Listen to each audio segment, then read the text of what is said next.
Welcome to Failure is Progress, presented by Sweat Factory CrossFit. I am Coach Frankie Ortega. And I am Coach Keith Barber. Join us today as we discuss everything going on inside the CrossFit space and, more importantly, what new and exciting things are happening in our Sweat Factory CrossFit gyms. As always, thank you to all of our listeners. We appreciate the support and truly enjoy the feedback we've been receiving from all of you. Please reach out through our DMs on Instagram. If you aren't already following us, please do so at Failure is Progress, all lowercase. And now, on to today's episode.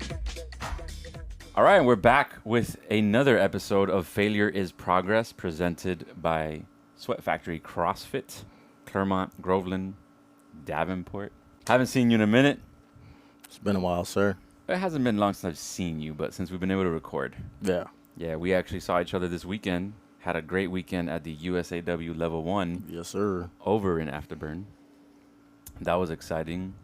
Never thought that I would be interested in that sport, the sport of weightlifting. Really? Never thought I'd be interested in the sport of weightlifting. Like before starting CrossFit or since starting CrossFit? Before starting CrossFit. Oh, okay. I thought you meant like after starting CrossFit. I'm like, well, that's your jam, bro. Lifting heavy stuff. I mean, the same thing with gymnastics. We talked about this, right? Yeah. Like for the first time, I'm looking forward to seeing gymnastics and weightlifting in the Olympics, which are two things I never cared about before.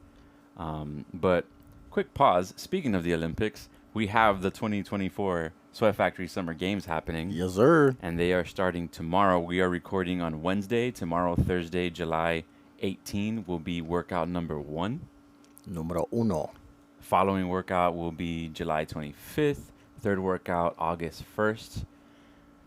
Everybody remember that you're only going to be judged. I'm sorry, we're only going to be using your top 2 scores, correct? Correct. So if anybody wants to go on vacation, we'll allow it this one time. just this once. We'll chuck that one score, your lowest score. A lot of people are really, I'm not going to say concerned, but they saw that there's bar muscle ups in that first workout, and they're like, I can't do this. Let's set the record straight for a couple of things with this workout. Number one, there is tiebreaker scores for every time you finish 2 rounds and you have to load more weight on that barbell. So if you finish those 2 rounds first, then you still are going to catapult yourself up that leaderboard. It doesn't matter if you don't have your muscle ups, because if you score the same as somebody else, but your tiebreaker time was higher, guess who's above that person, you know? Yeah. Also, nobody else can do them either. So why are you worried about it? You know what I mean? Like, there's like 8 of us that can do bar and ring muscle ups. So just have fun, throw down. I know everybody wants the bragging rights, wants the glory, but that's why we have 2 more workouts. You'll be fine. Absolutely. And just like the open, you know, it's like go as hard as you can for as long as you can until you hit that wall. And once you hit that wall, just keep trying till the clock says stop. Yep. You know, I mean, this is the whole purpose of this, to do something that makes us uncomfortable. I really, really want to see someone get their first bar muscle up or their first ring muscle up or whatever in this, because I think that would just be fantastic. But anyways, that's it. August 17th will be the final throwdown between the top 5 contestants across all 3 gyms, across all 4 color levels. Yes, sir. 10 a.m. at the Groveland location. Be there to see all the top level fitness and all the prizes that the people on the podium are going to win, all the glory for your particular gym, because I know there's a couple people at each gym that are like, I want to win this for Afterburn, or I want to win this for Groveland. So it's going to be cool seeing everybody throw down in unity of their gym. Afterburn's going to bring it. I might have to bribe a few of them. You got a couple sleepers over there that's like... We'll see. Yeah, I'm keeping my eye on. All right, man, let's move on to the topic of today. Today's topic, we may have more than one, but I want to talk about something you brought up recently for the competition team. You asked us all a question, and the question was, what is something that you take for granted? And I thought that was excellent. I know that you've been doing a lot of, I don't want to say soul searching, but some deep emotional work from a coach's perspective ever since you saw Denise Thomas at the affiliate thing, and I really love that because, again, it just shows how you're always trying to push yourself. But I like that question, man. I thought it was a really good question. I'm curious what your answer was for that. Uh, Something that I've always taken for granted was um, this. This is a much long-winded answer, but I'm gonna try and make it as short as I can. But it's just myself, honestly. I for a long time haven't realized the value that I can provide to other people, the value I can provide to my community, to the world as a whole.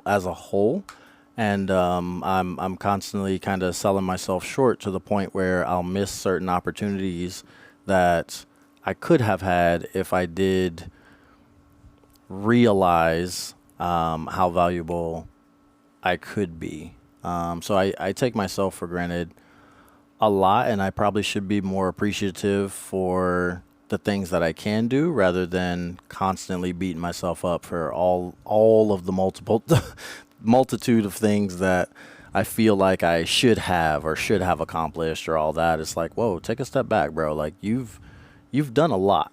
You know what I mean? It's not a pass fail. Like So, everything doesn't have to have that black line, you know? so you're saying you're like really hard on yourself for no reason? I wouldn't say for no reason, but the reasons that I am hard on myself shouldn't outweigh the gratitude that I have for myself. Why are you so hard on yourself? Again, that's a very long answer, but I've just always grown up being told I'll never be good enough. So once you have that story being told to you your whole life, eventually you just start to believe it, and once it becomes that belief, it's really difficult to reverse it. So I get that. I get that 100%. My answer is different, but I completely empathize with what you're saying because I kind of got a lot of that too growing up. I got, you're never going to be anything because you're just lazy. One of my coworkers early on in my TV career said to me, you're never going to get anywhere because you're not a go-getter.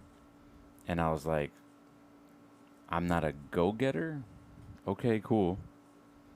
I'm your boss.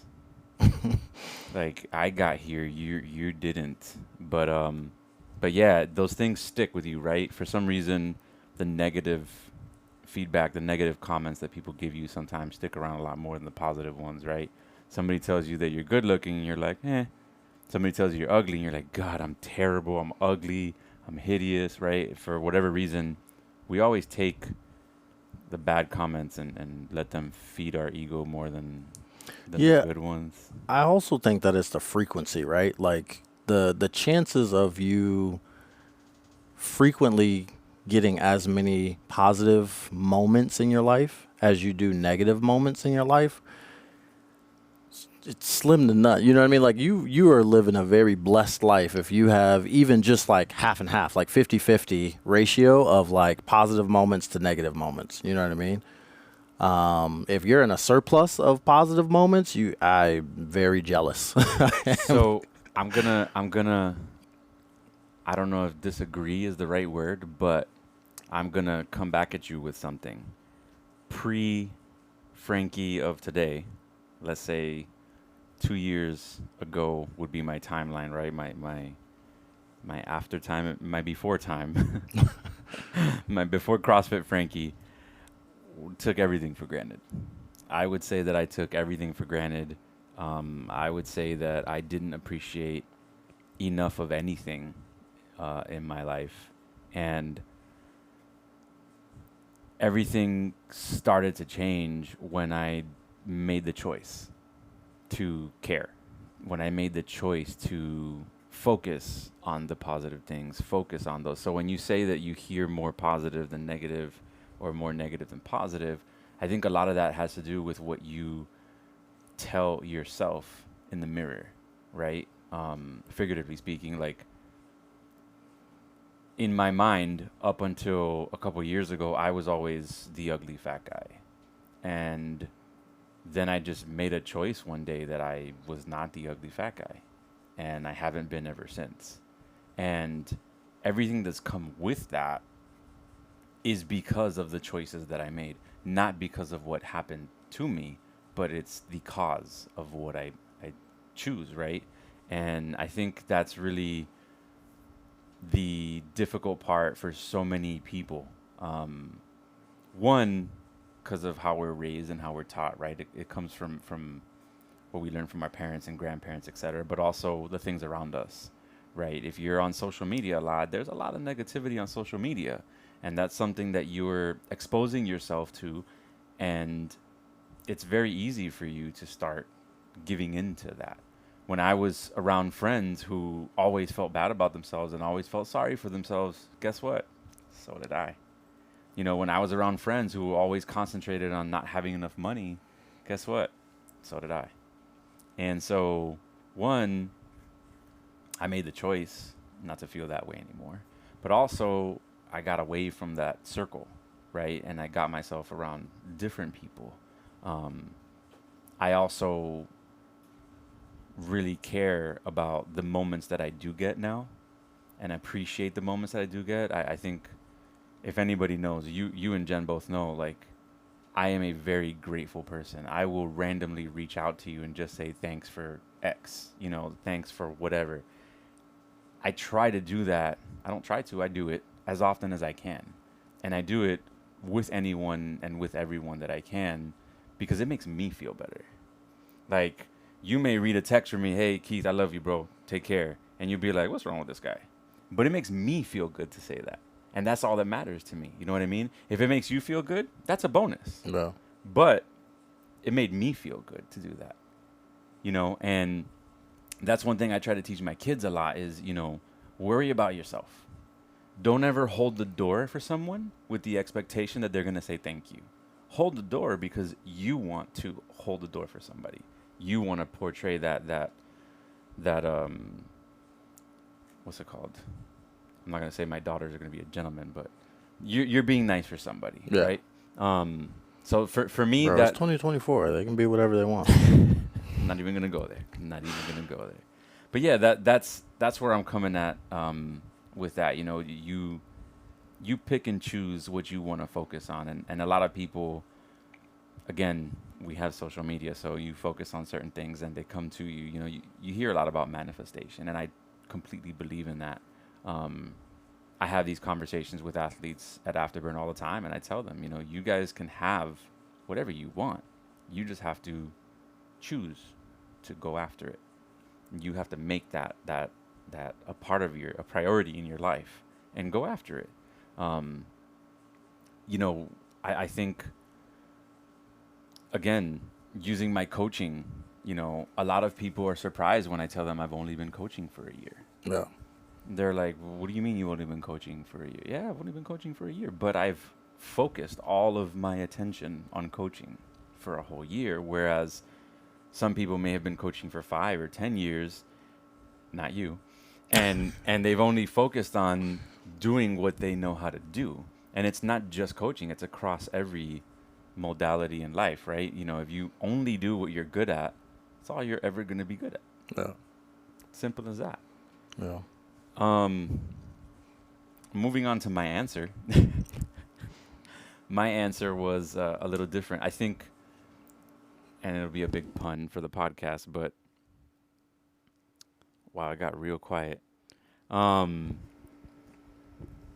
think one thing that a lot of people take for granted, and I won't say I take it for granted, this was a hard answer for me to answer at this point in time in my life because I am so grateful for so many things.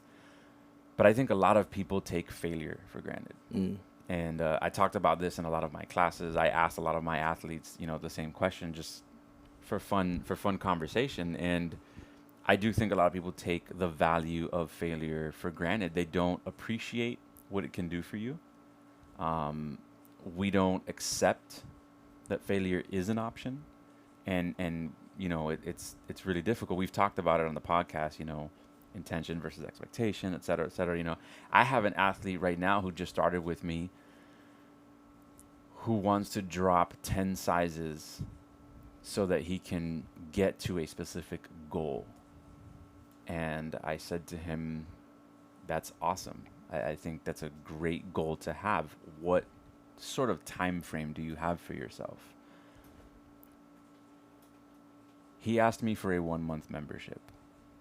Mm. losing 10 sizes in a month is very special. I mean, I'm not saying it can't be done, but I mean, there's a lot of other complications that can happen if he accomplishes that, right? Yeah, Um, it's it probably isn't not the healthiest thing. probably not the healthiest thing, but I don't think that is. I don't think that's a good barometer for you to put for yourself when you have that up against you, because what happens at the end of those 30 days when you didn't hit that goal? Not saying it won't, but realistically speaking, if I tell you I'm going to learn to climb mountains and tomorrow I'm going to go climb Everest, you're going to be like, you out your mind, Yeah, right? Like, it's probably not going to go the way you think it's going to go. probably not. But again, like, we need to accept that failure is not just an option, but that failure is healthy. That failure is good sorry for to cut us. you off, but this just popped up in my brain space. What what are the things you're most grateful for about failure?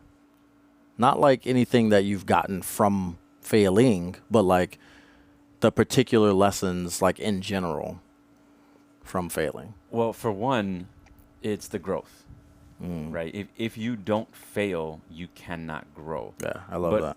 also, it's the discomfort or being in the uncomfortable situation that failure brings, right? I'll give you a couple examples, right?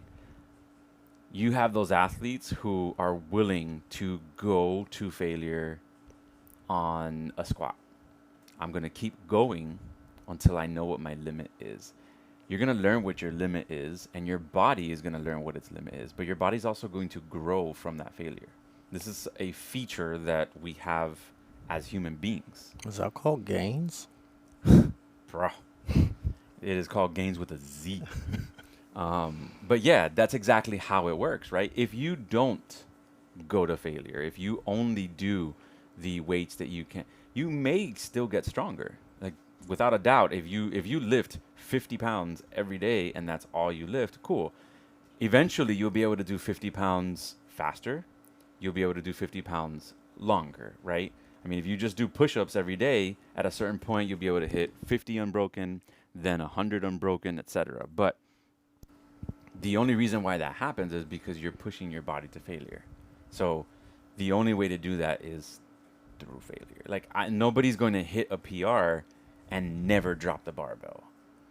Nobody's ever going to get to 15 unbroken muscle ups without getting to 14, right? Like, you have to get to that point where you no longer can in order to get to that point where you eventually can, if that makes sense. Absolutely. And it's the same, let's talk about work, right? Everybody works. Well, not everybody, but everybody, Most people.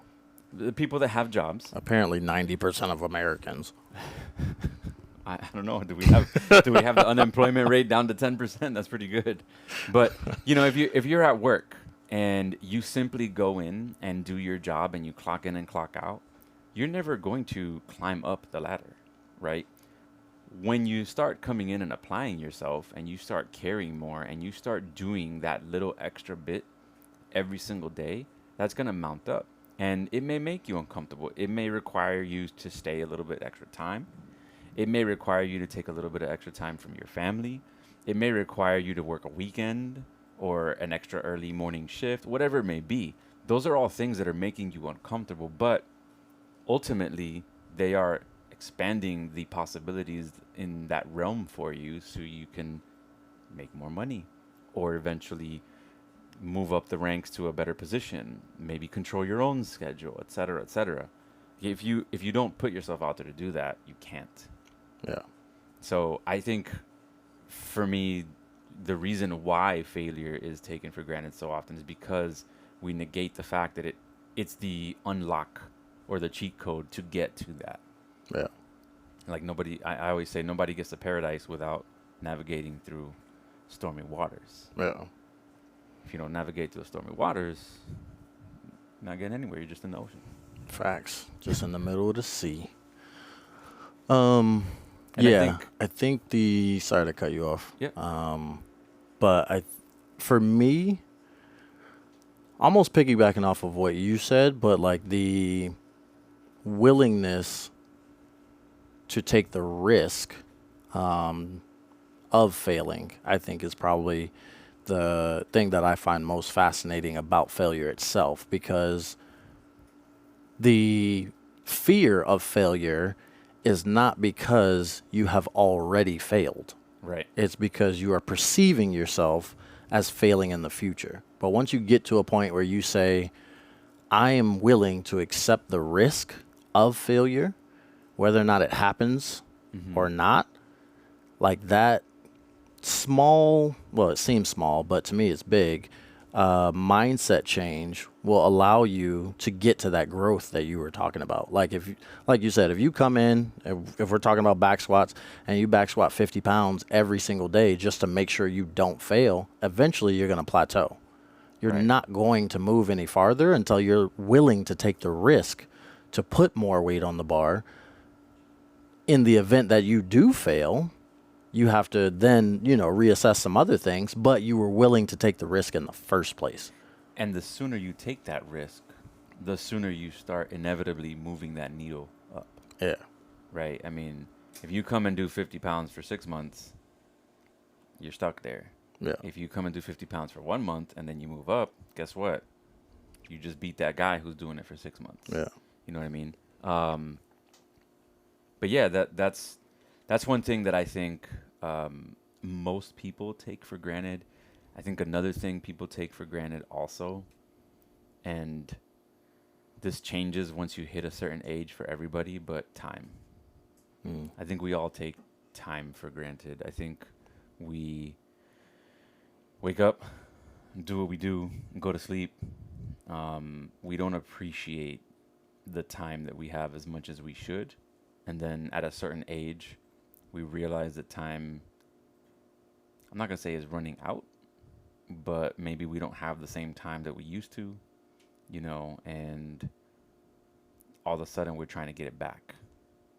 And for some of us, it gets harder to get that time with family, friends, life responsibilities, whatever. It gets more difficult to get that time. But for sure, I think that's one thing that a lot of people take for granted. Yeah. Do you think they take it for granted because it's just a lack of awareness?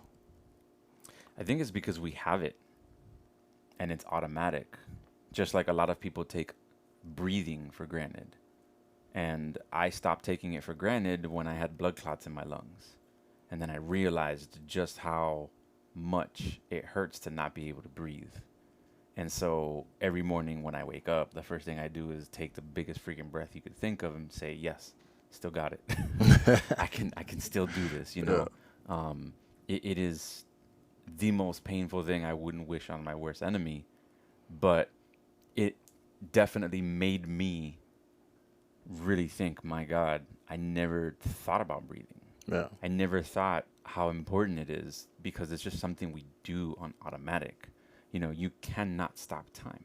Yeah. You cannot do anything to put a pause, right? It's not an AMRAP that stops at 14 minutes. It just keeps on moving.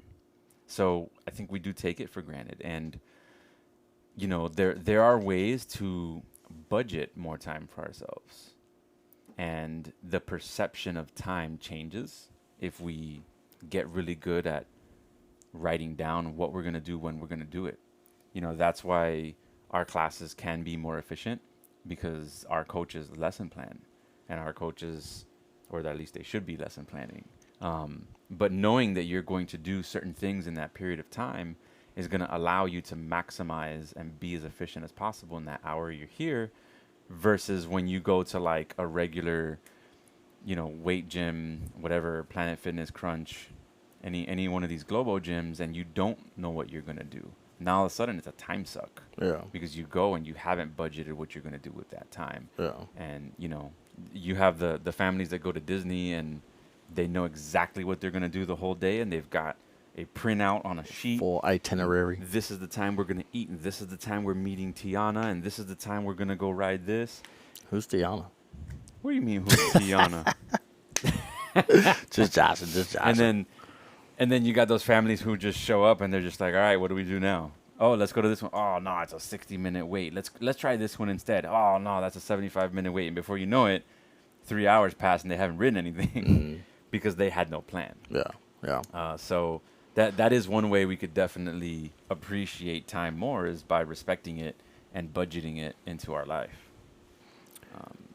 Absolutely. I do find myself, as far as time goes, either being in one of two camps. I find when I am the most grateful for time is when, like you said, I budget my time correctly, because the discipline of that budget allows me more time to do the things that I really want to do. On the other end, You're human. It's okay to be human. I don't feel like I take time for granted when I'm on the other end, when I'm not budgeting my time adequately. But I do feel like I take the self-imposed stress of those moments. I kind of take that as a hard hit, and it distracts me away from realizing how grateful I should be for that time. For instance, like this morning, slept through my alarm, and I'm rushing around the house trying to get ready because I want to be here for the 6 a.m. class, and I'm just like, oh my gosh, I wish this person in front of me would just go faster. I'm running late, instead of being like, bro, you're alive. You're above ground. You know what I mean? Yep. Like, this time was not guaranteed to you, and you rushing right now could shorten it up a lot. You know what I mean? So instead of just taking that step back and being like, you know what, I'm already late, charge it to the game, take your time.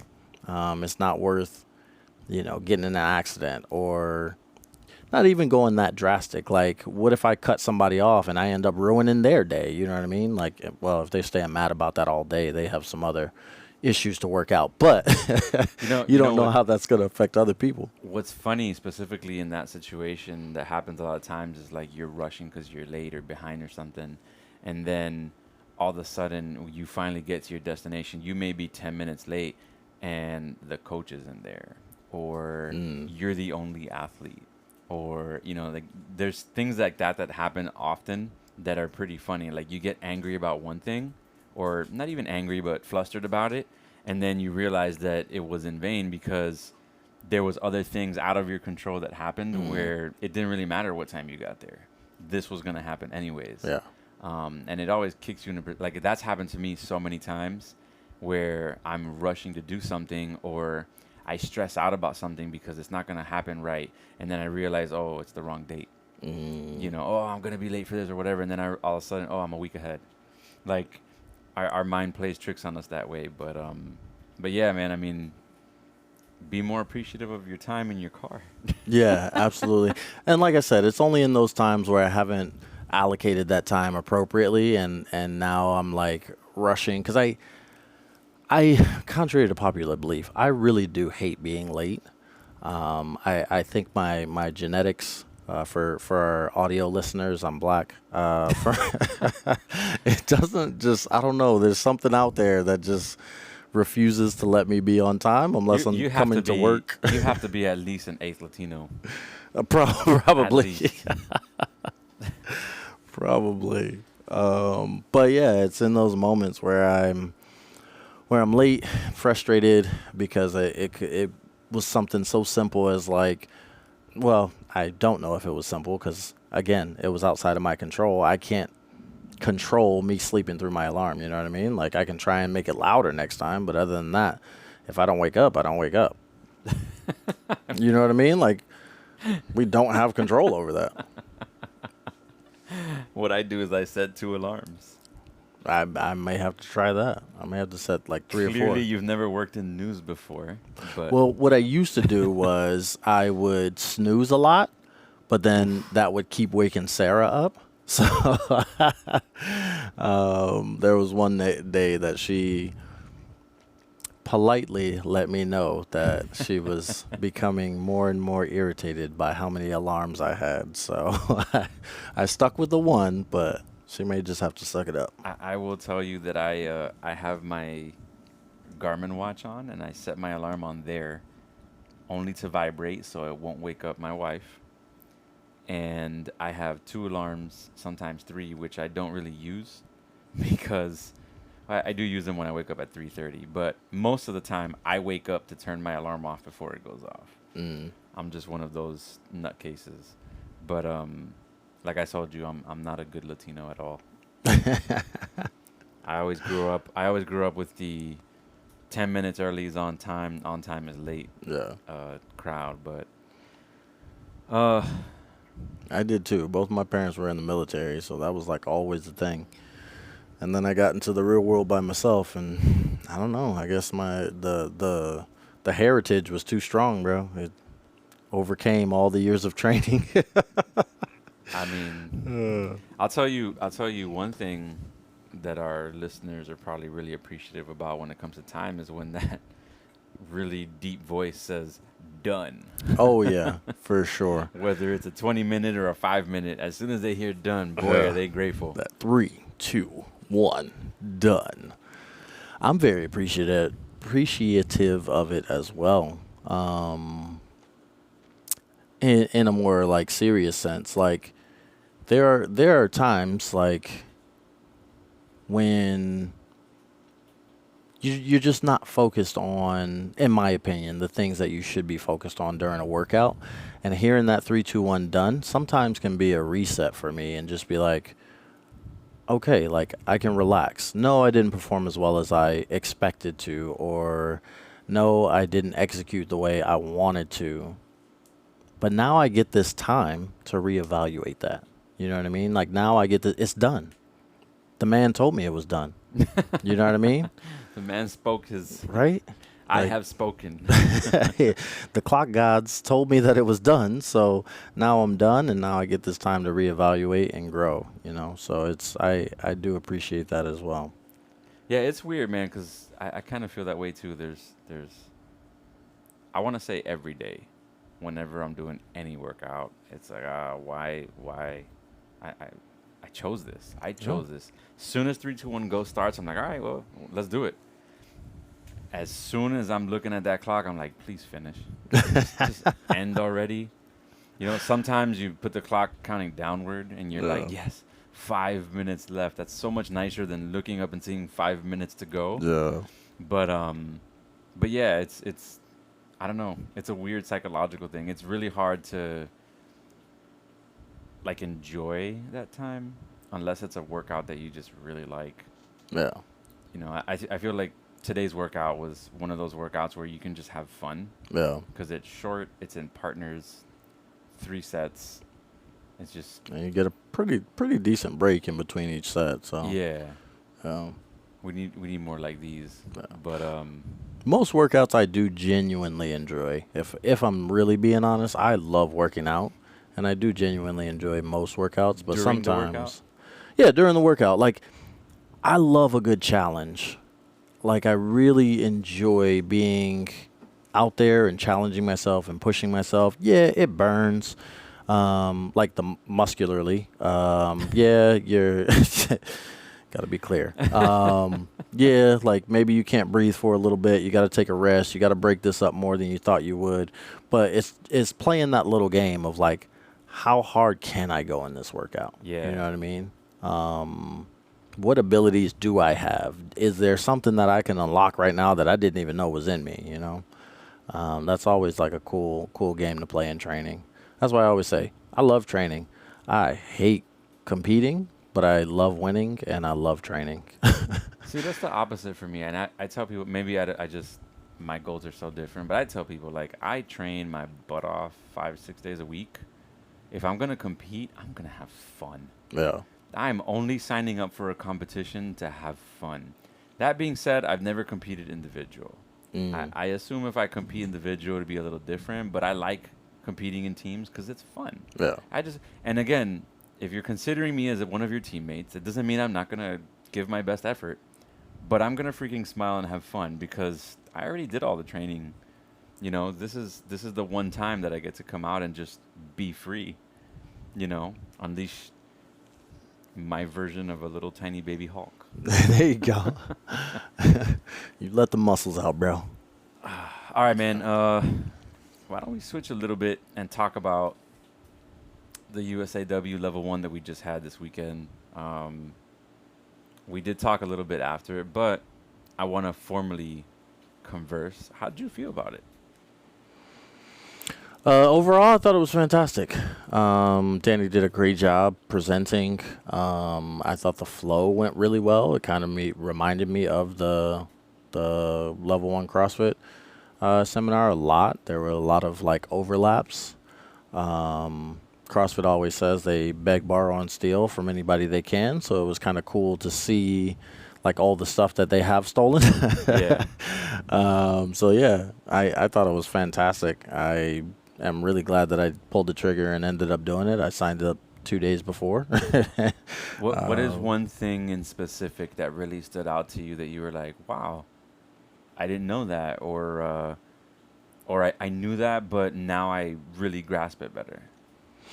A lot of the beginner stuff that they were talking about really hit home with me because I haven't worked in depth with beginners on the lifts. It's always a thing to where I scale for them rather than actually like, for lack of a better term, like trying to progress them all the way through the full lifts. So, I mean, in CrossFit, we kind of have the time to scale them from workout to workout until eventually they can do the full lift. But in weightlifting, you're trying to get them to the full lift as quickly as possible. So you set up your training cycles around getting them to the full lift as quickly as they can. So, excuse me, a lot of that foundational stuff was pretty cool. How they broke up the progressions was pretty cool. There was something that Danny said, and of course I can't remember it right now, but it's in my notes somewhere. That really hit home with me and kind of changed the way I thought about programming for any Olympic weightlifter. Because I've only... Was it about changing percentages? No, it was more theoretical rather than like hard style stuff. Because I've only known Olympic weightlifting programming from the Olympic weightlifting perspective. That's what it was. He was like, all of the like 60 to 70% work was all work capacity stuff. CrossFitters already do that work capacity stuff, so he normally keeps his CrossFitters in that 80 to 100% range. And that's something that I never really considered. For years, I guess I've been giving these CrossFitters all this work capacity stuff in that 60 to 70% range that they probably didn't need. Sorry for all my past clients whose time I've wasted. But yeah, that was a huge thing that really hit home with me. That's awesome, man. Yeah, I really enjoyed it too. I will wrap this one up by saying I learned what the three pools are. First pool, second pool, third pool, right? Yeah, I learned what the three pools were. I didn't know what that meant. I also didn't fully understand what triple extension meant. But I'm a CrossFitter. I'm not a weightlifter, so don't judge me. But yeah, it was a lot of fun. Congratulations to all the coaches and all the coaches who got their level 1 certification this weekend. It was a big group. I think it was 11 of us. 11 Sweat Factory coaches, bro. That is crazy. Yeah. That's wild. Sweat Factory is crushing the coaching game right now. Yeah, brother. I appreciate them for coming out and building that culture that we're trying to create, right? We're trying to create that culture of learning and always trying to reach up to the next level. So thank you guys for participating in that. And Thank you for being the leader, bro. I'm trying my best. You're doing the thing. You're doing the thing. With that, we'll go ahead and close up this episode. Make sure you guys like and subscribe our podcast, and make sure you like and subscribe to our Instagram account at Failure is Progress. Please send us a comment, DM us any questions, any topics you want to hear us talk about, and we will see you guys in another week. All right, on to the next one. Take care.